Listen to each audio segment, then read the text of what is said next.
Bro, KTM 690 Enduro R 2026 akhirnya resmi muncul. Motor dual sport legendaris ini sekarang bawa upgrade besar. Mesin makin bertenaga, elektronik super canggih, dan tampilan yang makin garang. Tapi, apakah ini cuma facelift atau benar-benar revolusi? Yuk, kita bahas tuntas.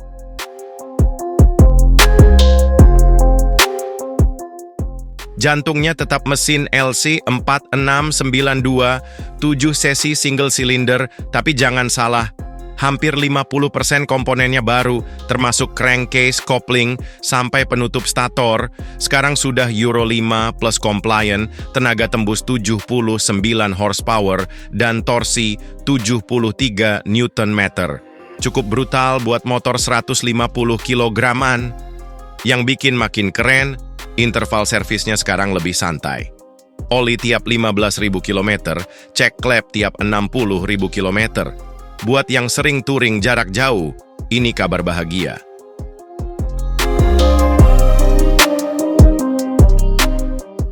Fitur elektroniknya, wih, KTM nggak main-main. Sekarang pakai layar TFT 4,2 inci full color dengan anti-silau plus konektivitas smartphone. Bisa atur musik, navigasi, bahkan angkat telepon langsung dari setang. Mode berkendara ada street dan off-road. Tapi kalau ambil paket opsional rally mode, kalian dapat dynamic slip adjust dan motor slip regulation, bisa set seberapa banyak ban belakang mau spin di tanah. Dan yang nggak kalah penting, ada cornering ABS sama cornering MTC berbasis EMU. Jadi bahkan di tikungan licin, motor ini masih bisa ngasih kontrol optimal.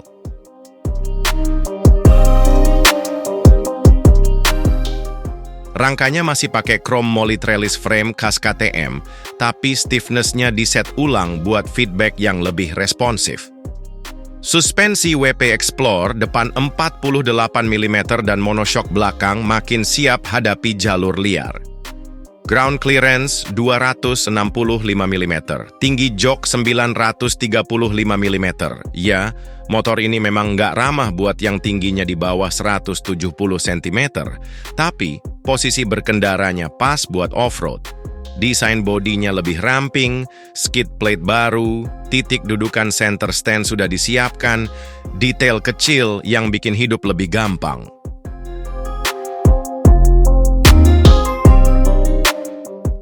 Bobot keringnya sekarang 152 kg, naik sedikit dari generasi lama. Tangki 13,3 liter, cukup buat jelajah jauh dengan konsumsi sekitar 4,3 liter per 100 km. Dengan power segede ini, di trek tanah bakal gila-gilaan, tapi di aspal juga masih enak buat harian.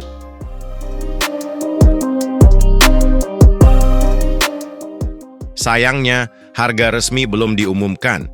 Tapi kalau masuk Indonesia, siap-siap di kisaran 400 sampai 500 jutaan OTR. Kesimpulannya, KTM 690 Enduro R 2026 ini bukan cuma update kecil, tapi lompatan besar di mesin, fitur, dan kenyamanan. Buat yang nyari motor satu untuk semua, dari commuting sampai adventure layer, ini jawabannya.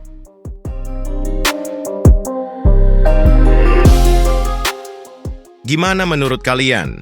Apakah KTM 690 Enduro R 2026 ini layak jadi raja dual sport tahun depan? Tulis pendapat kalian di kolom komentar. Jangan lupa like, share, dan subscribe biar nggak ketinggalan info motor terbaru dari Taro Speed Zone. Gas terus, jangan kendor.